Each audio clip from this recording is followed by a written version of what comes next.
Malcolm is here, our planner. Hello, everyone. I'm here today to talk about the proposals we received to complete the improvements in the villas at Newtown development. This development, as you probably know, started way back before my tenure even in the township. Work began in 2007, I believe, and more than 10 years later, not all the public improvements were completed. So this board, the Board of Supervisors, voted to take the remaining escrow funds to complete the improvements for the Homeowners Association. In about a year ago, in April of 2022, we received bids to complete all of those public improvements. The low bid came in at $277,000, which was more money than the escrow that was remaining for the two phases in the development. Therefore, this board voted to reject all bids and asked us to come up with a different game plan. One of the reasons why the bids came in so high is that there was a lot of grading work to be done in the basin. We were bringing in a lot of fill to complete the grading to get the basin to drain towards the outlet structure. In the more than 15 years that construction had started, there were a lot of inundations in the bottom of the basin, a lot of low areas. So we needed to get the far end of the basin graded to drain to the outlet structure. Bringing in all that fill, doing all that grading, cost a lot of money, more, like I said, more than what the township had to complete the improvements.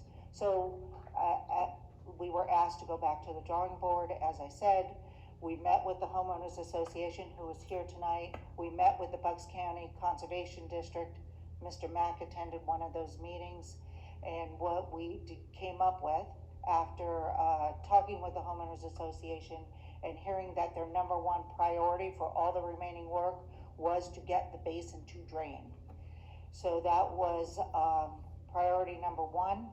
So with the consultation with the Conservation District, we designed underdrain that's going to be installed in the bottom of the basin, perforated pipe surrounded in stone, so that any runoff that comes into the basin and infiltrates into the ground will get grabbed by that perforated pipe and then go out through the outlet structure. We're going to have two legs going out of that perforated pipe, 150 feet total. We're also going to directional drill a pipe through the berm, which we thought would be more cost effective than digging out the berm area of the detention basin and having to compact it back to municipal and state requirements, putting in a key trench and putting in a clay liner in that berm. And then we're going, part of the project was to complete all of the other improvements. In order to do that most cost effectively was to do it in three proposals, which is what you have before you. We thought rather than having one large general contractor come in and hire a bunch of subs to do the directional drilling, to do possibly the landscaping and the concrete work, we would bid it with three proposals, one being the grading in the basin, E&S controls, one being directional drilling and just have those contractors bid on that, and one being the pavement and concrete work and having those type of contractors just bid on that.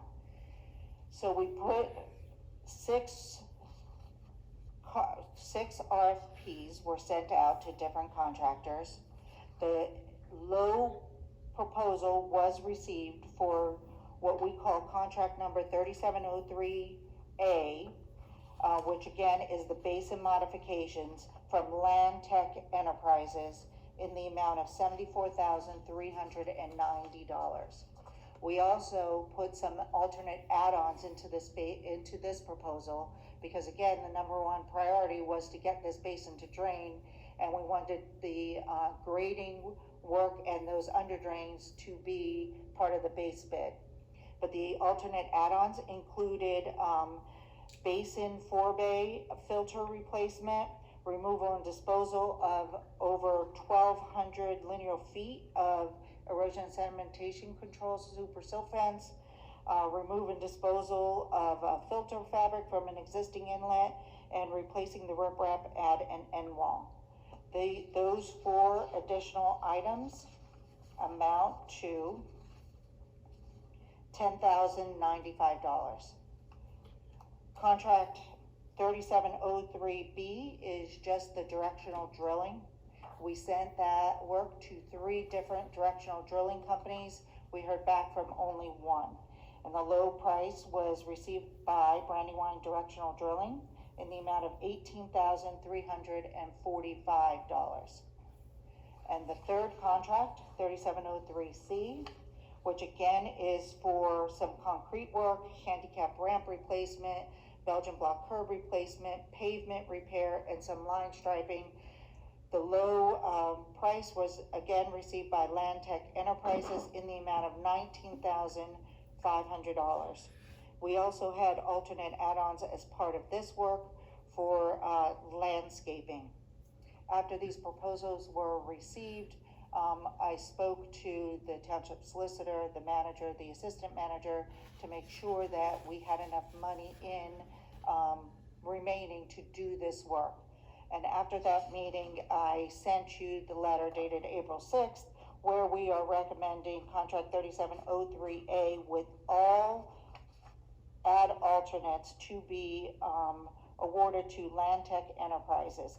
Base bid amount $74,390, alternate add-ons of $10,095.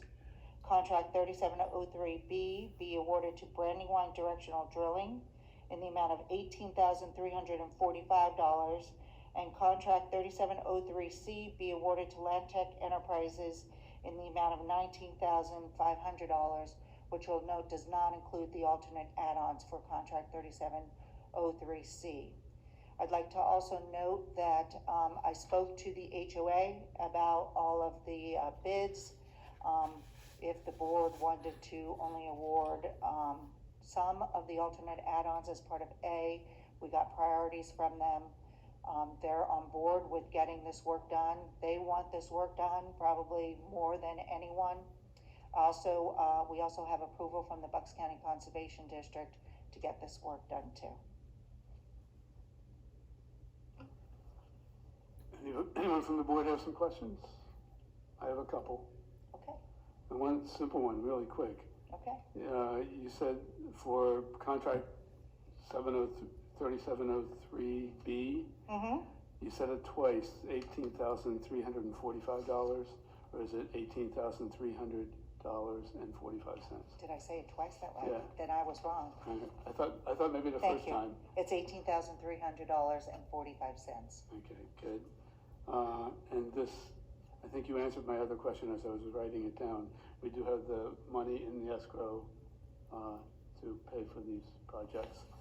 And I did get I got an email from a resident. I don't know if that resident is represented here tonight, but saying that the basin is functioning well, and why would we mess with it? So I just wanted to get from you that it does need these improvements made. There's at least 7 or 8 residents here that will probably disagree with that assessment. Yeah, I just wanted to get that out there too. So I thought I knew the answer. Okay. Okay, that's all I have. Anyone else? Yes. Yeah, so you're gonna have like 3 different contractors, and I don't know much about construction work, but there's always a general contractor who makes sure everything gets done in the proper sequence and so on. Who's gonna do that? We will be out there to do the construction management and construction inspection of the work. There will be only 2 contractors. The low bid for A and C is both Landtech Enterprises. Oh, sorry. And actually, the contract B has to be done first. So the directional drilling will be done, and then Landtech could come in and finish the work. Okay, thanks very much. Barbara? Michele, just I guess for simplicity purposes, it sounds like what you're doing is, structuring a huge French drain in this, which will be shooting out in two different directions, correct? Correct. Okay. Now the total, $122,285.45 is enough that we have in the escrow to take care of this? The two sitting to your left could answer that. Okay. We have about 135,000 in the account. Any kind of, thought that there may be any change orders that may affect this? Not with this base work. I heard recently from the HOAs that, at least one of the items has already been completed by the HOA, and that's the line striping of the parking lot. And just tonight, I heard that another item might be complete, but I'm still recommending that it be awarded as stated here, because that's the proposals that we sent out. And if that work is completed, then the contractor does not have to do that work. And just one more final question. How will this better the stormwater management? That's I can answer that generally, but I'll try to narrow it down to what I think you're asking me for. That's one of my pet peeves is stormwater management. So how would this better it or affect it or? Okay, so a couple ways. Number one is that it's gonna better control the rate of stormwater management coming from the development, as all detention basins should do. They control the rate of the runoff coming to them. With the basin outlet structure modifications that we are proposing, it's gonna hold back more water and allow the water to leave the site at the same rate as the pre-development rate. Number two, by putting these perforated pipes in the bottom of the basin, it's gonna help water quality and volume of the stormwater because it's getting water back into the ground.